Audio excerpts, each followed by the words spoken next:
Look at Joshua chapter 1, verses 1.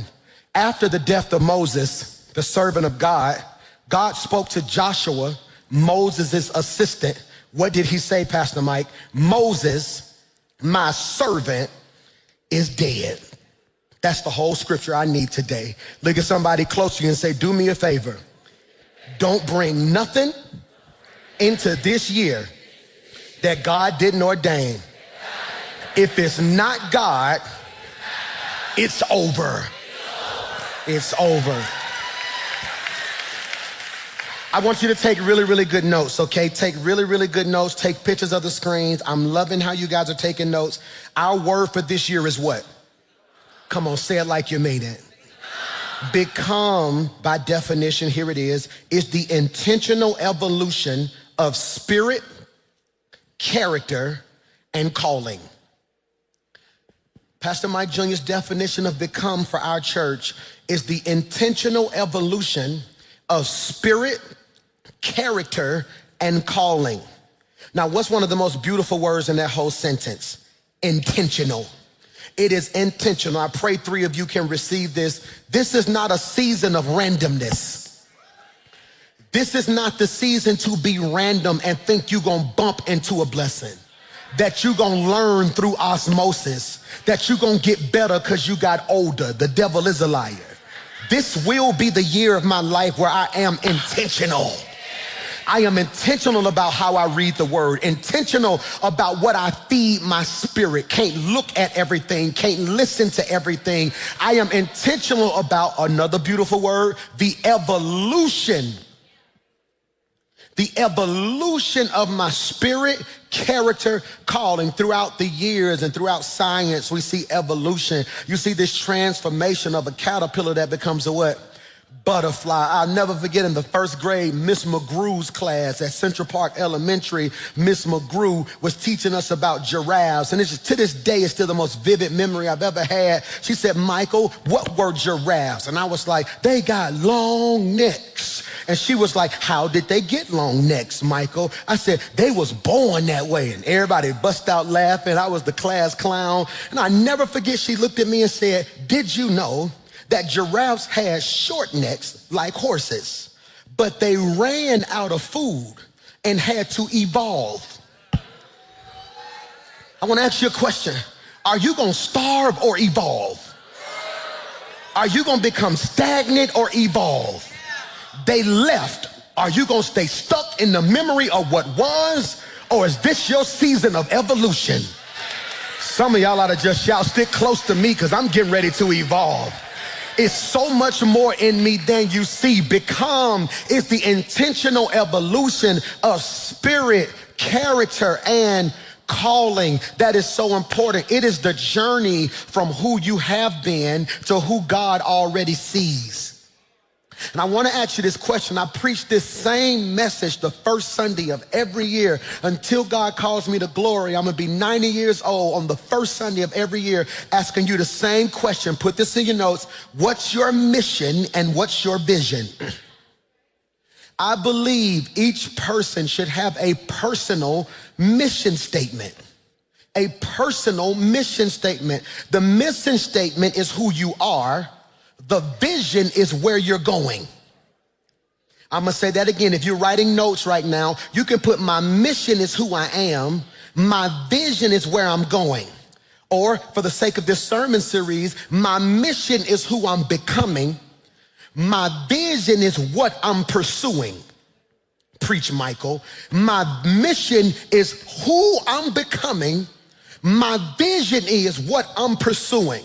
Pastor Mike, what's your mission? You know it. Don't even realize you know it. It's to love God, love people, make a difference. Every morning I wake up, that's my mission. That's my life's mission. I'm going to give God my whole heart to the best of my ability. I'm going to love people to the best of my ability. Give you the shirt off my back. I love going to doctor's visits. Every time I've ever walked in a doctor's visit with somebody who was sick or battling for their life, the nurses come in the hallway and say, can you come back up here more often? They just smile and they ain't been in good spirit. I love making people people smile. I love standing before you and giving you a word, that aha moment. I love when I'm teaching, then out of nowhere, I can see the light click. And you be like, I'm like, yeah, that's what I love. God, I love people to my core. I love people, and my mission is to make a difference, not to make money, not to be famous, not to be popular, not to be a celebrity, not to be the biggest pastor in the city. I just want to make a difference. I want, when God calls me home, I want testimonies being told of how that man made a difference in my life. That man made a difference in my life. That's my mission. The mission is what? Who you are, but the vision is what you're pursuing. Mission is who you're going to become. Your vision is what you're pursuing. See, the reason I need you to identify your mission is because too many people fail year to year because you're so caught up on what you're trying to get instead of who you need to become. And see, if your whole life is about what you're trying to get, once you get it, it's going to change you because you never discovered who you were. And the reason people can't figure you out is because you ain't got it. But you walk like you got it because you know who you are. And I'm telling you, if you become before you pursue, when you pursue, it won't change you because you already know who you are. That's why with or without money, I can walk in the wrong bowl. That's why you ain't the boss, but everybody asks you questions like you are the boss, because the way you carry yourself say you know what you're doing. That's why folks see you and judge you and have an attitude with you, then get to know you and end up apologizing to you because they mistake your boldness for arrogance. I'm not arrogant, I'm not mean, I'm not nasty, but you ain't gonna convince me I am not what God called me. I'm preaching to three folk in here who can testify I may not have what I want yet, but I am becoming who God called me to be right now. What's the mission? What's the mission? I need you this week to pray and say, God, what's my mission? Let me say that better, because you don't know your mission if you can't provide a mission statement. You want to hear my mission statement? I, Michael McClure, choose to love God, love people, make a difference. At the core, everything I pursue is driven, I'm gonna say that better, Michael. Everything I pursue is filtered through my mission. Did you catch that? If it don't match my mission, I can't do it. That's why certain decisions ain't even hard for me. I can tell you right now the answer to that's gonna be no. Why? It don't fit the mission. But it's paying so-and-so, that's cool. Making money ain't my mission. Making the difference is. Which is why there will be certain seasons of my life where I don't get paid for what I do. But I know I may not get what you gonna give me, but if I stay true to who God called me, what God gonna give me is greater than what you could have gave me. Am I preaching to anybody? Mission is what you do. Vision is who you're becoming. I need you to catch this now. Why, PMJ? You don't abandon mission to chase vision. You fulfill vision by staying faithful to the mission. That's why today's text is so important, because in Joshua chapter 1, it's on the screen. It says, after the death of Moses, the servant of God, God spoke to Joshua. We got to pause right there. That's enough to have church. After the death of Moses, servant of God, God spoke to Joshua. That's enough to have church right there. I'm going to say it again. After the death of Moses, servant of God, God spoke to Joshua. Y'all looking at me like I want to shout. I just don't know why I should be shouting right there. Because up until now, God only spoke to Moses. Up until now, God would speak to Moses, then Moses would talk to Joshua. Now God is saying my season for talking to Moses is over. It's my time to talk to you direct. Some of you finna be in an awkward season because you're so used to having prayer partners and praise partners. God said this might be the season where you gotta be alone so God can talk to you for himself. I don't need confirmation when I talk to the confirmer. Did you hear what I just said? He says, Joshua, after the death of Moses, it's right there on your screen, God spoke to Joshua and said, Moses, my servant, is dead. Please put this in your notes. God makes it very clear to him before he gives him his assignment. God makes it very clear to him before he gives him the assignment. I need you to catch this. Joshua is tripping. Joshua is hurting. He needs affirmation. What Joshua needs right now is for God to send an angel to him and say, Joshua, it's going to be okay. Let me explain to you why God had to do it. But I need to free you. Please put this in your notes. There are moments when God will not explain your loss. He will just simply acknowledge it. Many of you are stuck because you're waiting on God to give you an explanation. God said, I don't explain dead stuff. I move on from them. You're so busy trying to ask God why when God is waiting on you to ask him what next.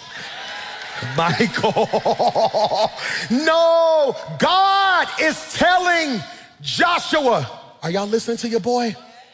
That chapter is dead. I want to say that better. The chapter of your life with Moses is closed. You can keep reading it, but I'm on chapter 12. I want you to catch this. I love what Henry Cloud says in Necessary Endings. This may be worth writing. He says in Necessary Endings, the inability to end something that is over is the number one reason people stay stuck. The inability to end something that is over is the number one reason people stay stuck. Ooh, that's good. And can I free you? Growth always requires an ending. I want you to be careful what you say out your mouth this week. Because who been saying, let's be honest, who been saying, I gotta grow this year? What you really been saying is, God, what do I need to end? Because in order for something to live, something gotta die. Yeah. So I'm really believing God's gonna grow me to where I'm gonna be a wife. Well, God said, no, I might need your season of dating to end for a while. Because in a certain state you in, you're not ready. When I'm believing God for promotion, God may be saying, well, I need your ambition to die right now. Sit still and let me work. And I came to submit and suggest to you that delayed endings create prolonged dysfunction. Delayed endings create prolonged dysfunction. I'm gonna say this, and I know everybody's gonna say, man, I just put my own business out there. The places of my life that are dysfunctional is because I wasn't quite ready to close certain doors yet. And many of us don't wanna end stuff because we think as we end it, we're taking a loss. Michael, many of us don't want to end stuff because in our eyes, Jackson, we think to end this is a loss. So I don't want people to think I lost. I don't want people to think I lost, because if people think I lost, they're going to think I'm losing, which is going to make me feel like a... So you rather walk around like a faking like a winner when you're actually losing, when the real win would have been detachment. Can I free you? Please put this in your notes. Endings are not about loss. Preach, Mike. Endings are not about loss. They are about capacity. God says, I feel my help coming now, I don't end stuff so you can lose. I end stuff so I can make room, so I can give you more. I'm only preaching to 3 of y'all who lost some stuff in 2025 and you still been trying to wrap your mind around how they could leave or how you could lose this. When God is telling you, you don't even see, I'm making capacity. I'm getting ready to send you so much, but it was certain stuff I could not send you as long as there was too much crowded space in your life. I don't know whose word this is, but I speak capacity over your life. God said, I'm making room. If they don't call back, don't call them. I'm making room. I need you to get rid of that attitude. Lose the attitude so you can get some peace. Lose the pain so you can get some joy.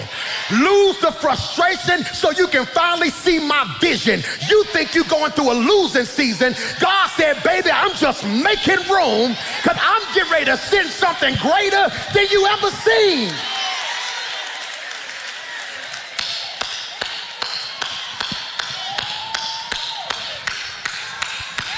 It's called capacity.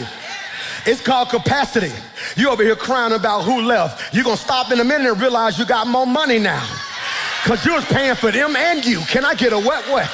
Over here talking about I can't believe they fired me. You didn't like the job in the first place.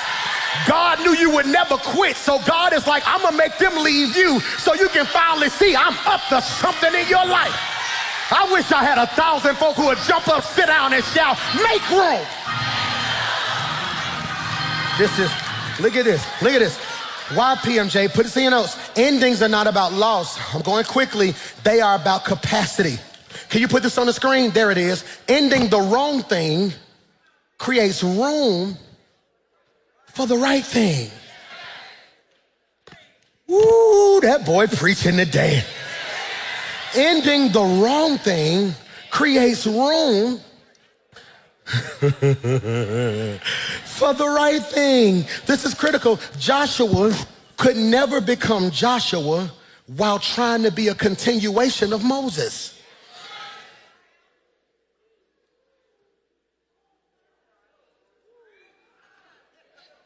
Joshua couldn't be Joshua long as he was running behind Moses.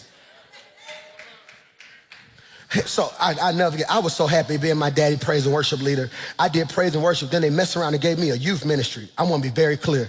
If you think The Rock is dope, my youth ministry was off the chains. I'm talking about, I walked in the daddy's office. I said, Dad, can I get one row for all the young people in our church? He was like, cool. My dad's church is a right pew and a left pew. Then it's a big center aisle. So I started out with just one row of kids, all right, boom. It was me and probably like 9 teenagers and probably 3 people in their 20s. All right, 3 months later, I got the whole left side of the church. When I tell you it was a move, hear me when I say this. My dad, my mom, them, it was a beef too. It was me and Lady versus my dad and my mom. And then so we would be over there. We was the youth pastors. They was the pastors. And so we would walk in church and I had my youth department so fired up. I would do praise and worship. And I ain't just do praise and worship like they do praise and worship. They be up here singing. I had dancers on stage. You remember back in the day when the people used to liturgical dance? I was like, why y'all gotta wait till Easter to liturgical dance? I brought them to rehearsal. We used to sing, Lord, you're good. I used to get up on Sunday. Come on, give God a hand clap of praise. They would start the music. We boom, Lord, you are good and your mercy endureth forever. I still remember the steps, boy. People from every, you was one of the dancers. People from every nation and tongue, boom, from generation to generation, we.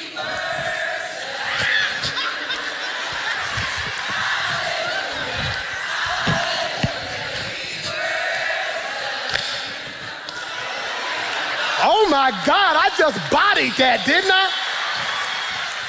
But think about that. You got me, I'm singing doing it. Then the dancers doing it. Then it's 300 teens on the pews just jumping. Now the parents trying to come to church to see where their kids at. So now the parents jumping.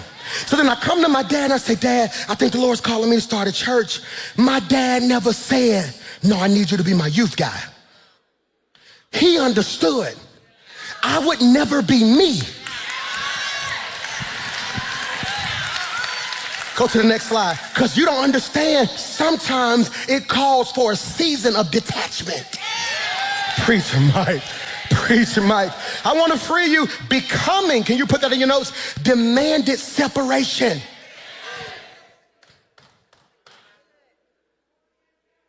That's heavy. And many of you are so clingy, you can't become. Who wants your child to become smarter, yet you detach and send them to school? Who wants your child to cheer or play sports? You detach and let somebody coach them. But in your personal life, you try to be everything to a person.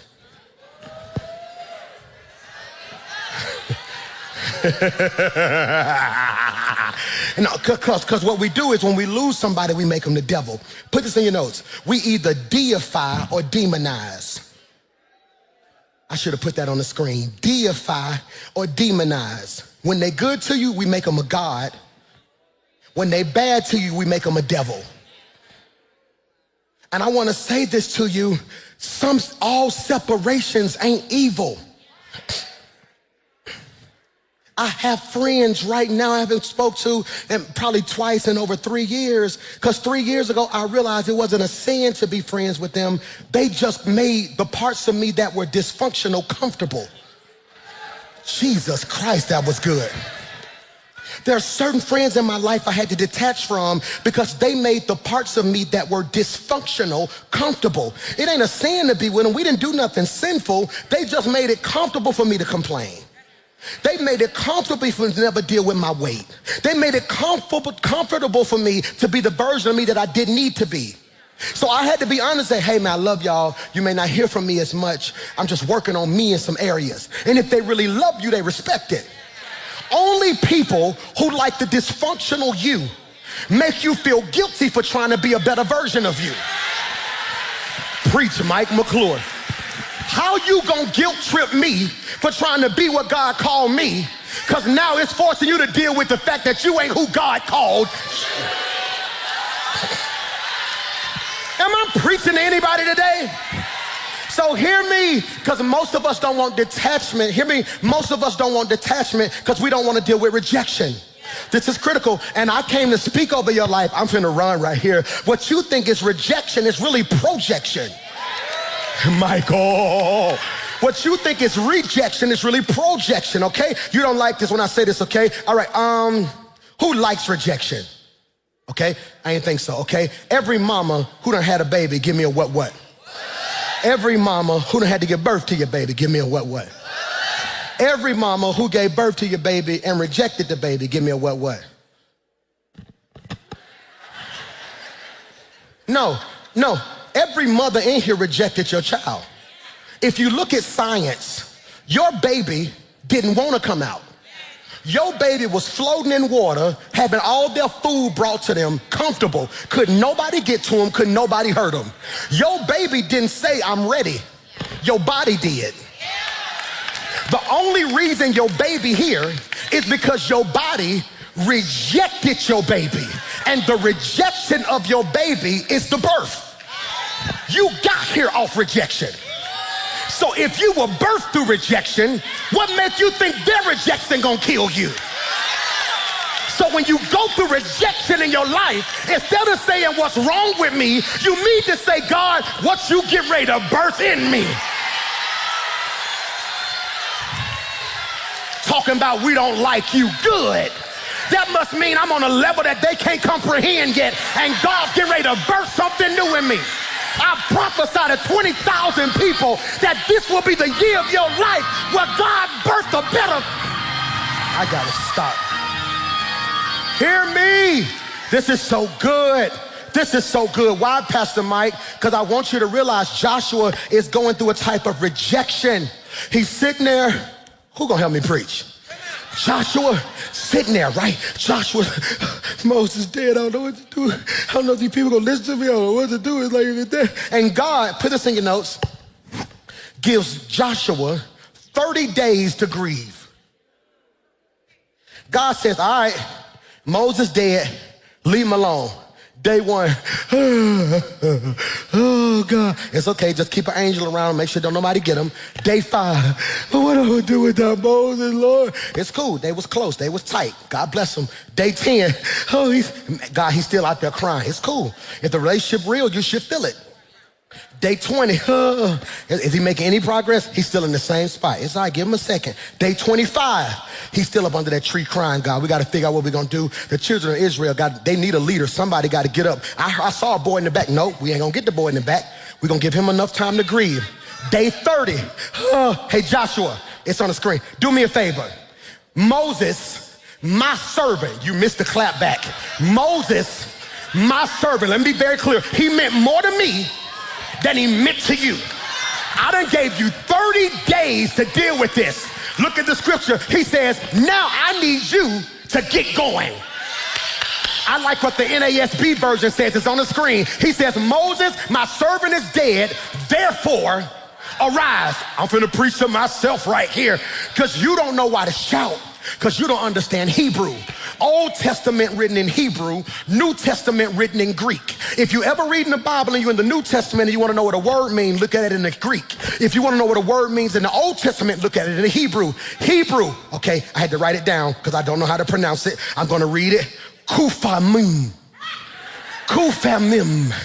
I want to get it right because you say it wrong. Kufamim. Here's the pronunciation. You'll pronounce it like COO-FAV-MEM. Arise in the Hebrew, kufamim, means to stand up. Michael. He looks at him and says, hey, I need you to stand up. You've been down long enough. Now here's what you got to realize. I don't need you to stand up physically. My issue ain't that you laying on the ground physically. My issue is you down spiritually, mentally, and emotionally.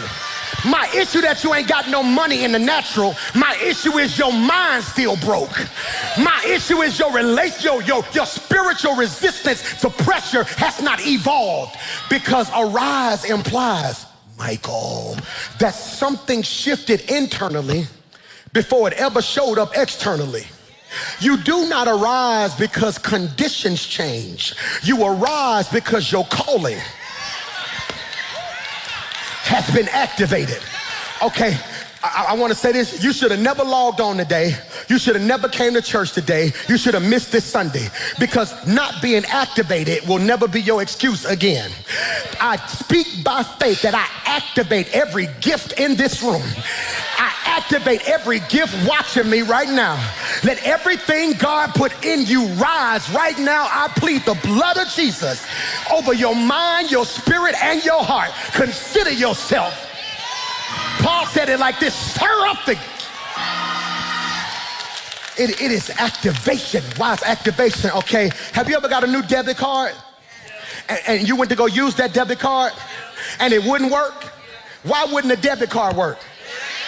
You never stopped to activate it.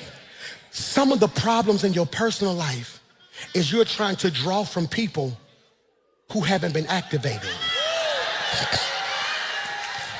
Some of the losses you took in the past was because you was doing stuff God didn't activate you for. Preach Mike McClure. And I came to submit and suggest to you, devil, you should have killed me when you had the chance.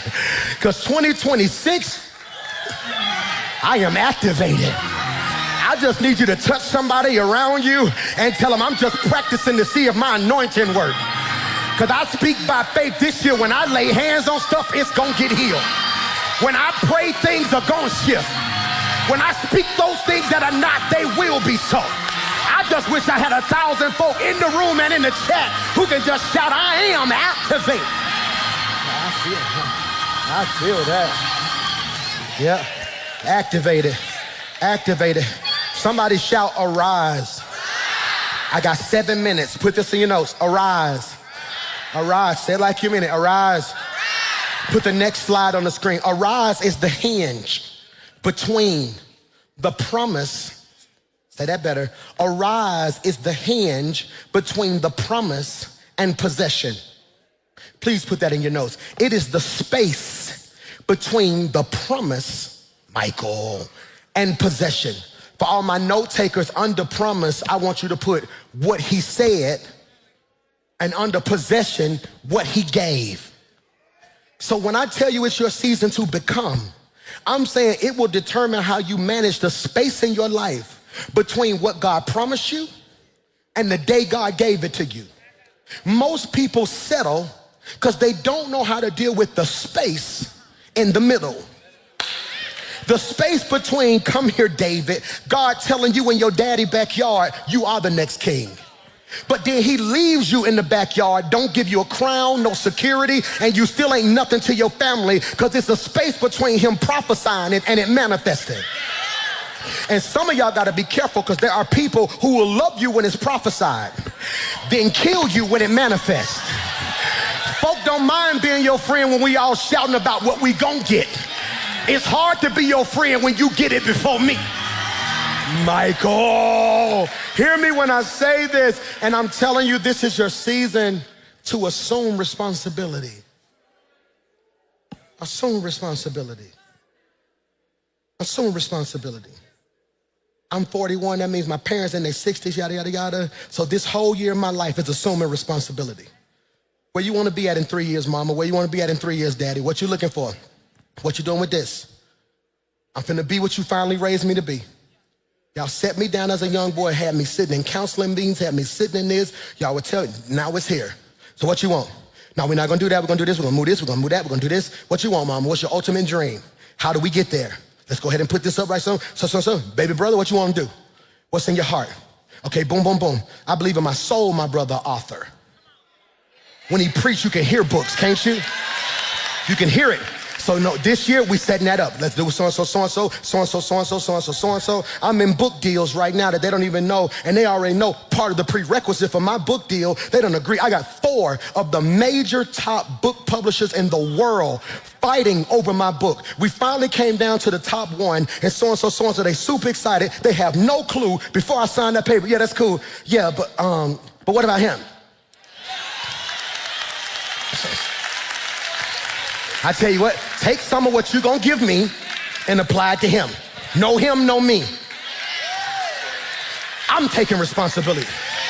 My sister's not married yet, so I'm her husband now. So what we doing, Leak? How we doing so-and-so? I want my sister so-and-so. No man gonna be able to so-and-so, so-and-so. You know who your brother is, right? So we gonna do X, Y, Z. We moving so-and-so over here, so-and-so, so-and-so. I'm planning the next 21 days a family meeting to figure out what we gonna do, so-and-so, so-and-so. Here's what I need from y'all. Y'all know I'm insecure. Y'all know I got anxiety. So when this happens, if y'all don't mind, just reach out and tell me so-and-so, so-and-so. Come sit over here and just look at me certain days so I can feel better about so-and-so, so-and-so. All right, y'all ready? Put your hands in, and that's what it's gonna take.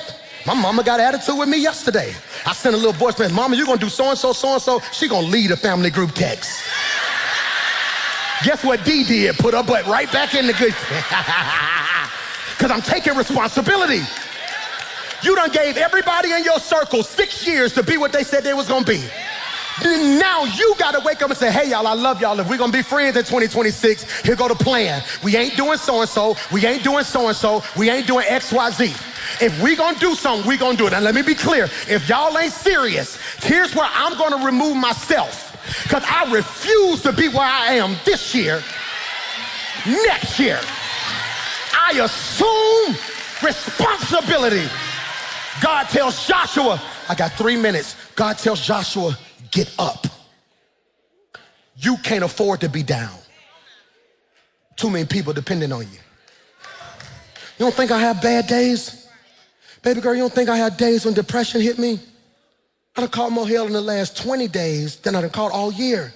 Every time I turn around, it's something about me. Did you hear this? Boom, boom. I can't believe he said this. Boom. Do you see this? Boom. Stuff being screenshotted, and every now and then, even when people mean well, when they say they love me, they making me aware of stuff I didn't even know about. So now I've been just sitting there, and the old me would have sunk. The old me, my mama would have had to come sit on the couch. The old me, the whole staff, they don't think I used to know this. They knew me so well, they would just take me out to eat, and they would be around me so much so I would never think, because I'm anointed, but I'm also human. Stuff hurts your feelings. Stuff will have you questioning your identity. It don't no more though. See, because now I know who I am before I do. I am not a human doing, I am a human being. And so now I'm trying to get you to realize this in your life. It's time for you to arise. And the first thing Moses represents, 3 minutes, okay? 3 minutes. The first thing Moses represents is dead strategies. This is my first of the year sermon every year. Dead strategies. Dead strategies. Why is that important, PMJ? Moses represents an expired strategy. Watch this. What Moses did helped get the people out of Egypt, but it wouldn't get the Egypt out of people. Can I make it hood? You can take a person, but you can't take the...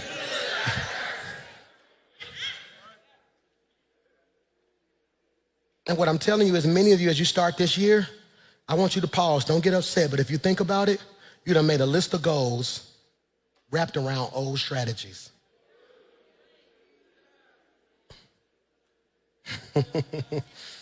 Now keep in mind, I said he represents dead strategies, not failed strategies.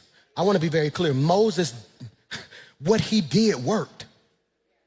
Problem is, what delivered you may not develop you.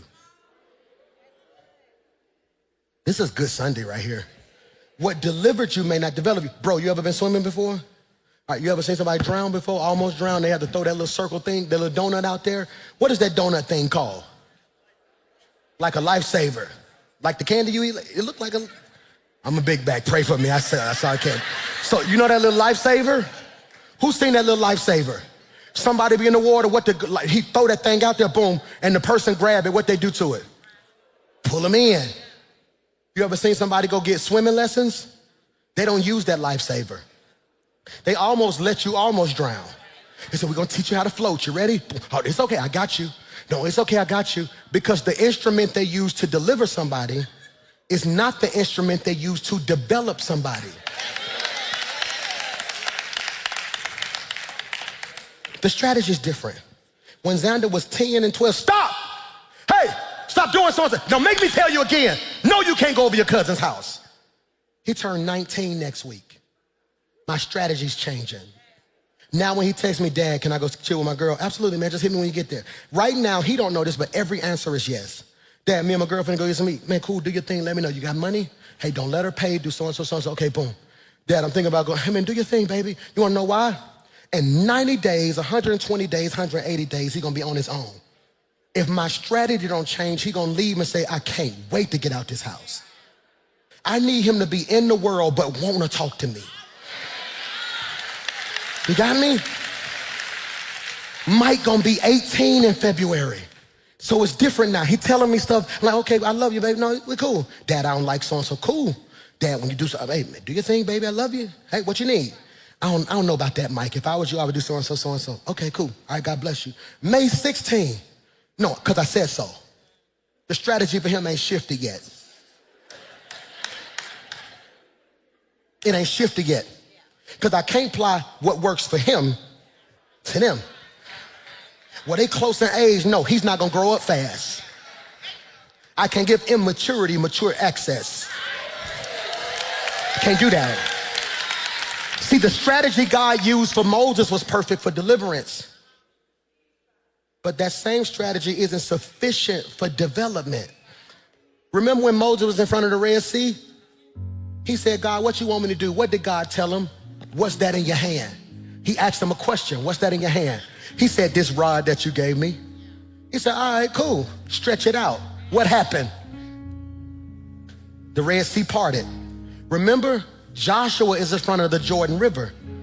He's like, God, what we gonna do? I don't have Moses' strategy. God says, but you got the Ark of the Covenant. So he had his leaders grab the Ark of the Covenant and step in the water. And what happened? Same result, different. You better stop mimicking what people do and ask God, is that what he want you to do? Just because it worked for them don't mean it's anointed to work for dead strategies. Let me pause and parenthetically digress and give you this word right here. Just because it was a dead strategy does not mean Moses was evil. His time was just up. Time was just up. I just filmed a TV show. They wanted me to host this celebration for Dr. Martin Luther King on television. And they brought the whole television crew to Birmingham, Alabama. They filmed it at the Civil Rights Institute. And so I had to spend a whole day hosting, like we'll be right back after this, just all this other stuff. And I'm walking through the whole Civil Rights Institute. And it was so crazy. I worked so much, I had kind of forgot my granddaddy passed.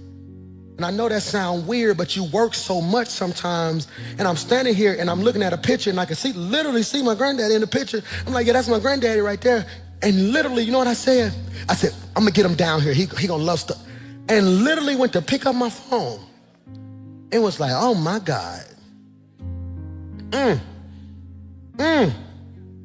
I'm just looking through everything they did for us.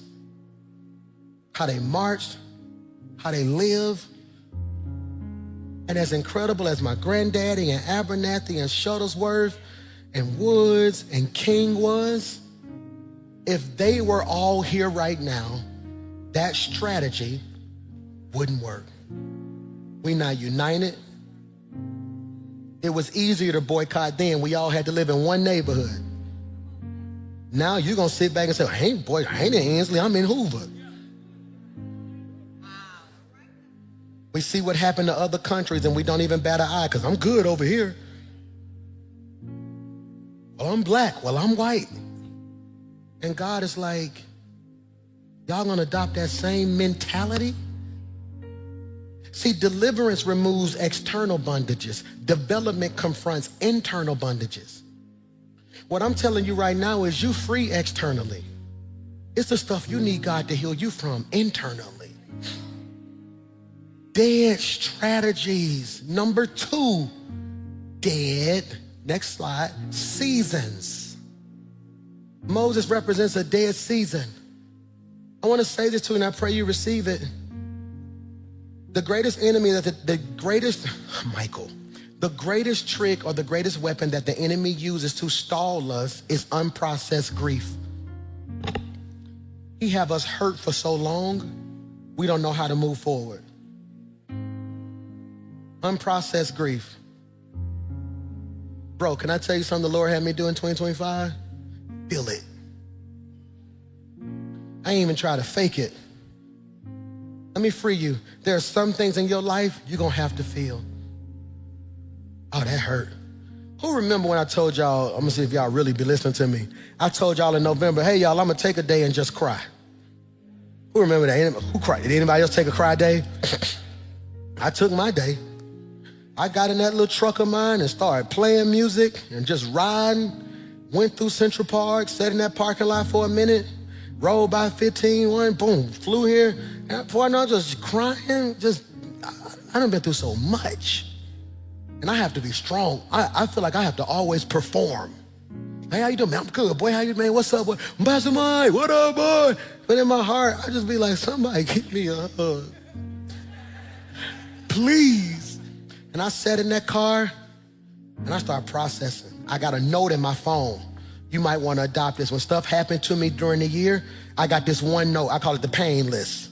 But technically, if you look at my phone, it's called the grocery list. But that's what I call it, the grocery list. So boom, and I put in that joint, and I just went down the line. 1, boom, so-and-so left, So, and I just started thinking about it. I had to deal with it. Why, PMJ? Please put this in your notes. If you don't process it, you'll always carry it.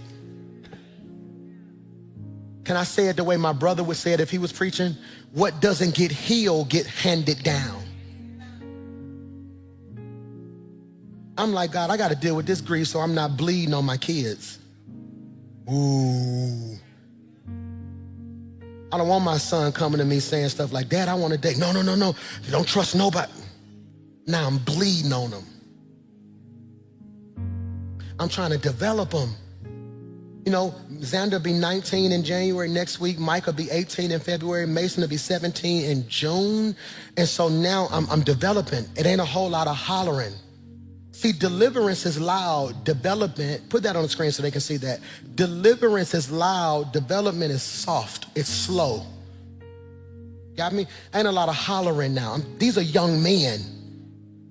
You know? Hey, do me a favor. Don't ask your mama for no more money. Y'all come here.